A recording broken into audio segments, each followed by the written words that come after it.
banyak benturan terutama dari kedua orang tua saya, banyak keluarga saya ya, tante ya, keluarga ibu, keluarga bapak saya, terus beberapa teman, beberapa kenalan, komunitas gereja, orang-orang yang beragama Kristen, penggemar saya gitu ya, apalagi kan saya mualaf ya.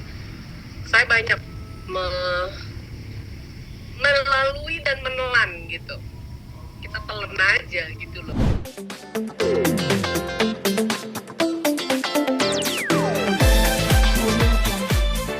Alhamdulillah kabar baik, terima kasih. Iya. Nah, Ibu sekarang lagi sibuk apa sih, Bu Bella sama Pak Agus mungkin? Sibuk apa ya? Aku sibuk ngatur.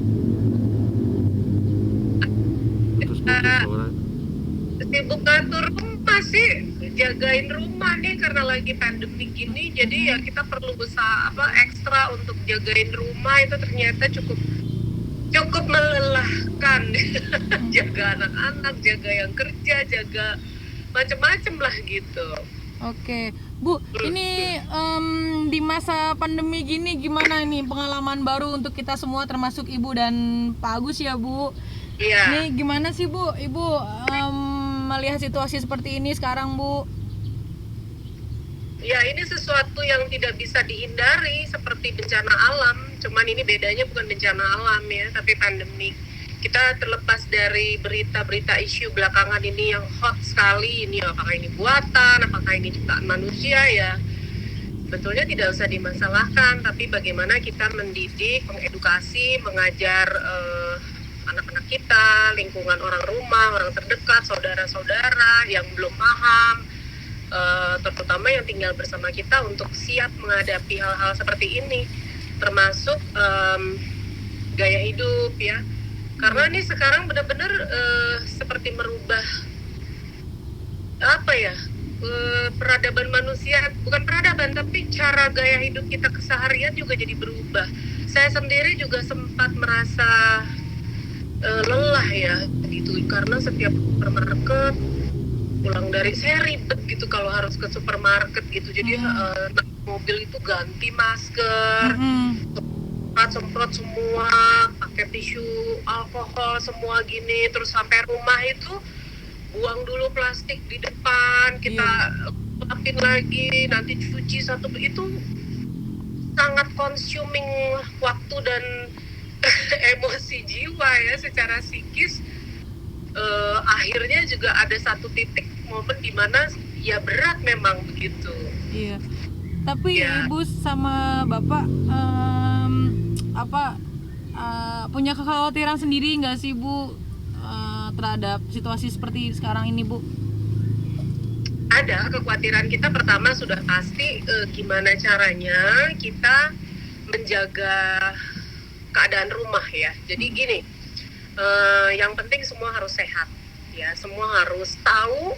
Kita sudah mengajarkan, mengedukasi mereka, termasuk ajudan, staf semua yang kerja, mbak ya, tukang masak semua di rumah. Itu bukan waktu yang sebentar untuk kita mendidik mereka, dan berulang-ulang gitu. Jadi akhirnya sekarang sudah masuk bulan ke-7 ya. Iya, Bu. Jadi kita sudah seperti kayak, kamu kalau mau pergi apa yang dibawa? Jam tangan, handphone, dompet, nah seperti itu. Jadi sekarang kita kalau di rumah, begitu masuk rumah, nggak usah diaba-aba lagi, nggak usah kita seperti polisi ngelihat CCTV dia cuci tangan, nggak, itu sudah langsung dikerjakan tanpa kita harus mengaba-aba lagi gitu. Dan sepatu tinggalin di rumah gitu. Jadi kita yang harus siap sekarang. Yang kedua tentu masalah ya kita nggak pernah ya sampai 24 jam bener-bener tatap muka gitu sama anak-anak. Biasanya kan mereka yang kecil sekolah, yang besar juga kerja. Sekarang itu benar-benar di rumah, jadi pasti ada banyak sekian bulan waktu di depan itu persesuaian lagi, menyesuaikan diri lagi gitu. Sempat juga gak gampang ya gitu, mendidik mereka supaya kita tidak membawa virus tersebut masuk ke dalam rumah gitu. Karena ya ini butuh kesadaran bersama. Belum lagi anak sekarang udah online ya, sekolahnya tuh belajar online, itu bukan yang gampang. Menguras ya, Bu? Iya, sampai saya belum masuk golongan ibu darting gara-gara daring, belum. Tapi akan kita seperti polisi gitu. Ini anak mandi nggak pagi, mandi nggak, bangun nggak, dia pakai baju sekolah nggak, seperti itu gitu. Yang sebelumnya kan kita tidak seperti itu ya gitu. Dan belum lagi masalah lain-lainnya ya, kayak kita juga kan, saya punya usaha gitu, usaha pribadi. Saya punya pegawai, punya karyawan yang harus saya gaji gitu. Gimana nih caranya nih supaya jalan nih kerjaan saya supaya jalan. Nah, itu hal-hal yang plus lainnya gitu. Ditambah ternyata ya, ini jujur aja ibu rumah tangga yang lain pasti setuju. Saya kan banyak nih istilahnya berkoar-koar gitu supaya kita tuh nabung, saving, gini segala macam. Tapi ternyata sempat juga di mana kita tinggal di rumah lebih banyak ya, lebih lama, tapi juga belanja keluarnya jadi banyak. Benar, gitu loh. Karena kita makan maunya 2-3 bulan pertama itu berat, apalagi menghadapi masa Ramadan ya. Ramadan, pandemi. Jadi maunya tuh makanannya yang bagus-bagus aja gitu. Jadi agak wah, kok pengeluaran jadi besar gitu ya, kan nggak harus begini gitu. Dan membuat pengertian itu kepada anak-anak juga bukan sesuatu yang mudah gitu, karena pasti mereka akan membela diri, akan punya excuse, ya kita kan nggak kemana-mana, kita di rumah, itu boleh dong beli ini beli itu. Belum nanti ngajarin kalau terima paket online harus dibuang plastiknya, dielap lagi, kalau ini dicuci lagi, kamu cuci tangan, semprot-semprot. Itu semuanya tuh big effort. Ibu, tapi pandemi ini pasti sedikit banyak mengganggu aktivitas ibu maupun bapak ya Bu. Apa sih yang paling berasa banget Bu? Maksudnya kegiatan-kegiatan ibu maupun bapak yang karena corona ini jadi terhalang mungkin, atau sampai tidak dikerjakan sama sekali gitu Bu mungkin? Kalau yang tidak dikerjakan sama sekali, tapi hampir itu pastinya silaturahmi bersama teman-teman angkatan ya. Satu angkatan itu yang tadinya biasanya rutin, sekarang nggak ada. Biasanya kayak kami itu ibu-ibunya, istrinya itu sebulan sekali ada, sekarang nggak ada ya. Terus pengajian nggak ada ya, kegiatan-kegiatan rohani tidak ada. Lalu ketemu kawan lah, grup main gitu kita ya. Terus ya terutama saya ibu rumah tangga, saya harus berbelanja untuk kebutuhan rumah. Suasananya tuh berubah ya, suasana belanja berubah. Jadi suasana batin saya juga berubah gitu. Jadi tidak seperti dulu. Dan saya jujur aja termasuk golongan yang agak kehati-hatian saya tuh sangat super sih. Saya sama suami mirip gitu loh. Kehati-hatian kami menjalankan protokol pencegahan penyebaran virus, kami berdua itu termasuk golongan yang ketat sekali. Oke, Ibu, ini kan kami mewawancara juga karena banyak permintaan dari pemirsa penggemar setia Ibu dan Bapak ya, maksudnya pengen tahu kabar Ibu dan Bapak seperti apa, karena Ibu dan Bapak nih dinobatkan katanya pasangan yang serasi, yang alhamdulillah adem ayem dari 2013 sampai 2020 ini, maksudnya bisa menjadi contoh lah gitu Bu. Gimana Bu komentarnya Bu? Aduh, sebenarnya kalau dibilang gini loh, rumah tangga tuh nggak ada ya yang tanpa gejolak, tanpa dinamika, itu nggak ada. Itu isapan jempol, itu cuma di komik Cinderella, Putri Salju, Sleeping Beauty gitu. And then they are happy, live happily ever forever whatever gitu kan. Nggak ada itu gitu. Yang ada itu adalah ada saatnya kita berargumentasi, ada saatnya kita harus berdebat, ada saatnya kami harus bertentangan misalnya untuk urusan contoh ya pendidikan anak gitu, pasti itu, belum yang lain-lain gitu, belum yang menyangkut kerjaan, menyangkut hal lain-lainnya di samping kami. Tapi itu semua harus dibicarakan. Yang penting komunikasi yang baik, karena di setiap rumah tangga pasti akan pernah bukan menemukan sampai di titik di mana komunikasi itu pernah menjadi kurang baik. Iya Bu. Ya. Iya Bu. Pokoknya sensi, baper gitu, sensi lah. Jadi hal-hal itu harus kita cermati sebagai orang dewasa, maka memang harus bisa ada yang ngalah ya. Nanti saya, nanti suami, nanti saya, itu memang begitu, bolak-balik aja gitu. Nggak harus kita harus menang atau dia yang harus menang, itu nggak seperti itu. Jadi banyak sekali persesuaian yang kita buat. Kita saling menyesuaikan diri. Saya mau beradaptasi, suami mau beradaptasi. Ini kalau dibandingin sama rumah tangga orang tua saya ya, bapak ibu saya, tahun depan ke 56 tahun pernikahan. Masya Allah. Tuh, ajaib nggak? 56 tahun pernikahan, hari gini gitu loh, abad ke-21. Ya saya tuh harus belajar. Memang kalau dibilang beda zamannya gitu, beda zaman loh kami, beda zaman dong gitu kan. Iya Bu. Oke, beda zaman, tapi banyak hal yang orang tua itu sudah tahu lebih dulu. Orang tua tuh pasti sudah tahu duluan gitu loh. Iya. Gimana menghadapi itu, kalau gini gimana, gitu gimana. Itu nggak ada pelajarannya, nggak ada pasarnya, nggak ada babnya, nggak ada ayatnya. Kalau dibuka nggak seperti kitab suci ya. Iya. Kita hafal surat ini, ayat segini, itu nggak bisa gitu. Jadi itu adalah semua perjalanan. Dan buat saya, karena suami saya ini pernikahan yang kedua ya pasti beliau sudah pernah menghadapi hal-hal yang lebih pelik gitu daripada yang saya alami. Kalau saya kan mengalami hal-hal tersebut pada saat bujangan ya. Jadi saya yang lebih banyak mau belajar lebih banyak lah gitu. Ya memang gitu.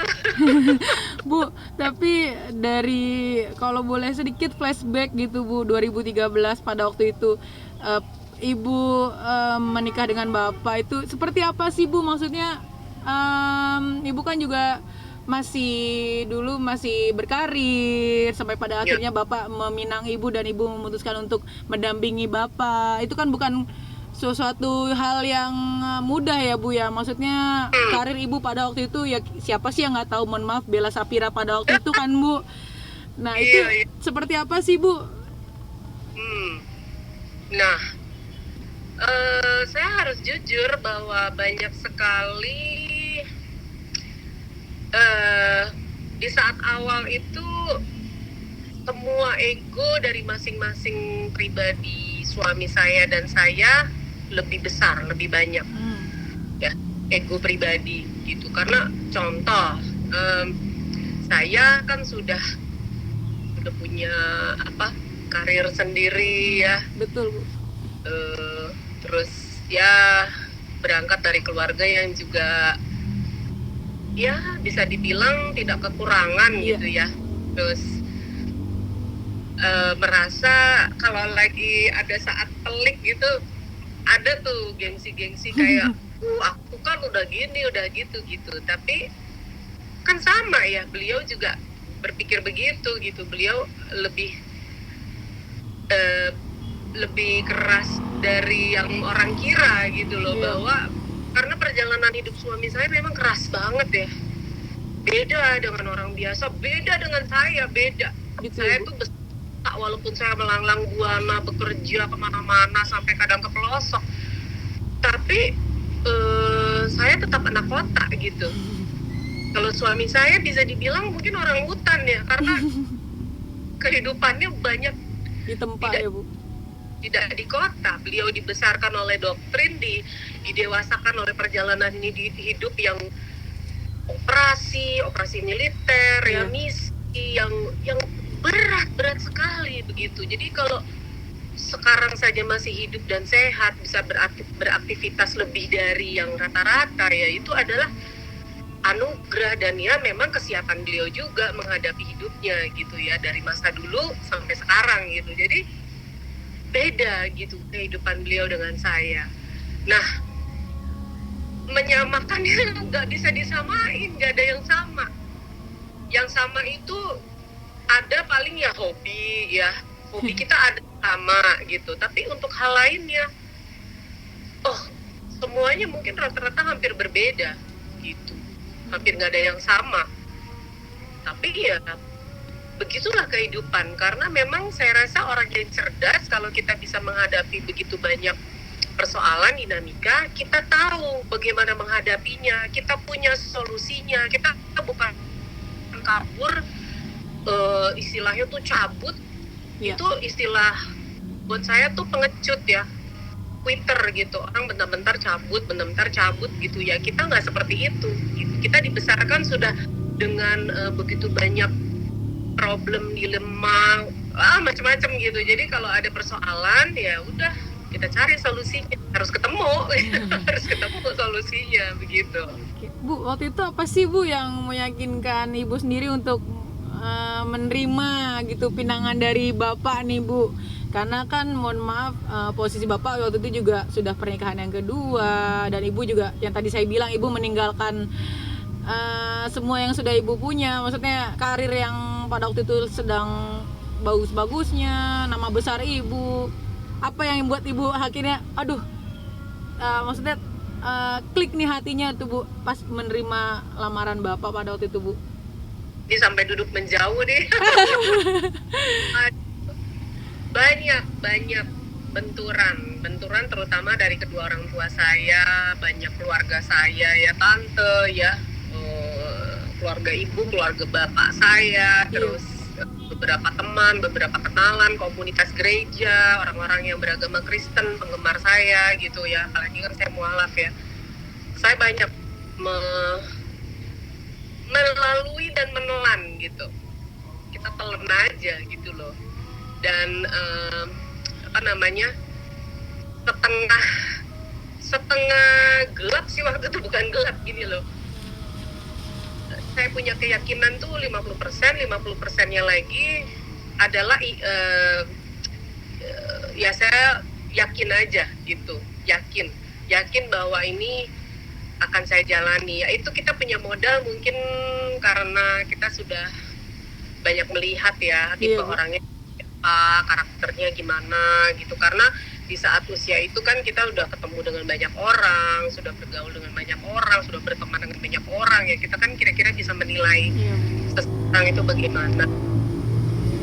Gak gampang buat saya tuh ninggalin kerjaan saat itu, lagi istilahnya ya banyak duit, perempuan, bujangan gitu kan.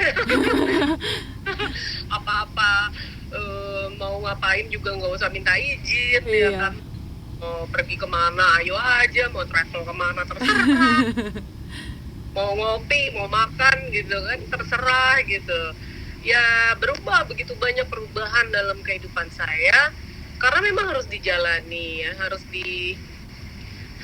gimana ya, nggak bisa jalan ini, nggak akan jadi rumah tangga kalau tidak ada yang mau berubah. Demikian juga suami saya juga pasti.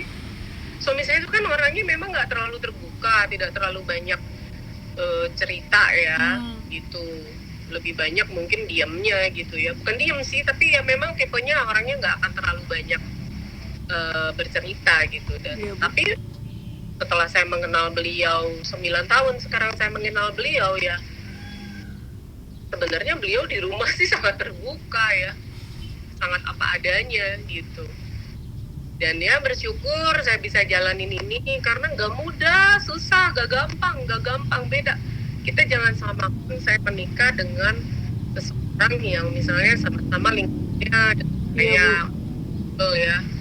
Saya aja waktu itu gak mau memang sama orang dari dunia entertain, jujur aja nih baru sekarang nih saya ucap.